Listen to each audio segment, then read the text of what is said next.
Donald Trump met ses actes en conformité avec ses paroles, il fait en quelque sorte de l'anti-Obama, c'est-à-dire il frappe symboliquement pour restaurer la crédibilité des États-Unis qui avait été entamée justement par l'inaction de Barack Obama en 2013. Cela étant, il prend des précautions.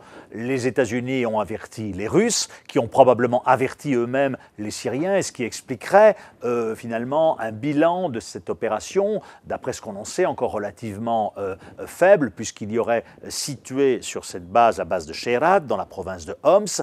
On ne sait pas encore quelles ont été les cibles dans cette base.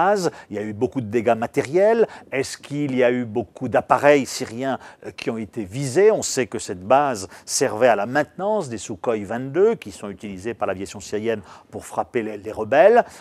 Est-ce que les Syriens ont eu le temps de sortir un certain nombre d'appareils? Est-ce qu'ils avaient pris des contre-mesures? On le saura rapidement, mais on voit donc les Américains ont prévenu les Russes. Ils ne veulent pas probablement d'escalade parce qu'ils ont besoin des Russes pour notamment avancer dans la province de Raqqa, là où ils sont en train d'avancer avec les miliciens kurdes pour reprendre à Daesh la ville de Raqqa. Rex Tillerson, le secrétaire d'État américain, l'a d'ailleurs dit quelques heures après ces frappes, ça ne constitue pas un virage, un changement de position, a-t-il dit, un changement de posture. Les Américains ne vont pas s'engager militairement en grand nombre en Syrie, simplement c'est une réaction, c'est une frappe, comme ils l'ont dit, proportionnée, et c'est une riposte